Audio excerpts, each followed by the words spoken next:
I'm so excited to tell you about a new concert experience we have with the Music Fest this year. It's being held at the MIM, the Musical Instrument Museum. We, Arizona Music Fest, and the MIM are co-presenting this chamber concert. Two works on the concert, Stravinsky's L'Histoire du Soldat, A Soldier's Tale, and Brett William Dietz' Head Case. The concert is being held in the Music Theater at the MIM, which is one of the most perfect acoustic auditoriums built in recent times. I can tell you that the great violinist Joshua Bell recently recorded a CD in this space, so you need to come to hear how great chamber music will sound in this room.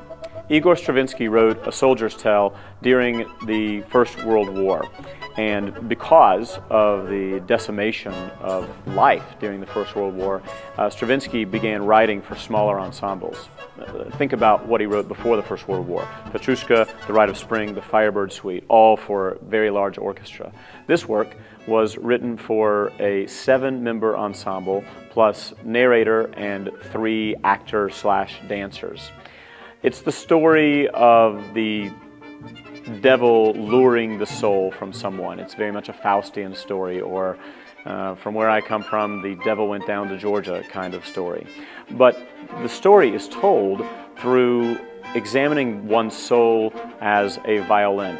You may have seen and experienced performances of Stravinsky's Soldier's Tale before. I'd like to tell you a bit about a change in approach we're going to take regarding our narrator and actors. Stravinsky calls for 2 male actors, a soldier and the devil, along with a princess and the narrator.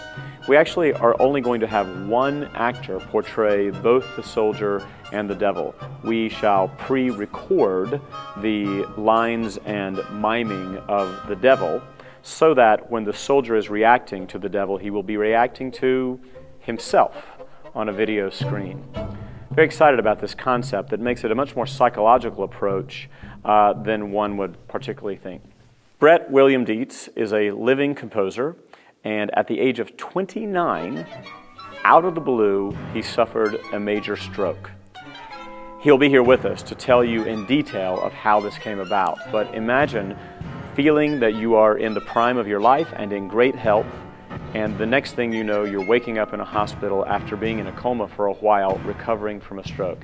It took him several years to fully recover and to regain his ability to walk, speak, write. As he was recovering from the process, and thankfully he did recover fully, his physicians told him, encouraged him to journal about his experience. Well, Brett thought, I'm a composer, so instead of journaling, he wrote a piece called Head Case. Head Case is, in Brett's words, an opera introspective. It calls for 7 musicians, one of whom is a singer. It also calls for an elaborate production above the heads of the orchestra. On a video screen, as we play the music, you will see images from Brett's MRI scans where the damage happened to his brain. You will see examples of where he began to learn to write again and how complicated that was. The vocalist in the group will recite Brett relearning to speak. It moves through the anger, the frustration, the determination, and finally the light at the end of the tunnel as one goes through this unimaginable experience. Head Case.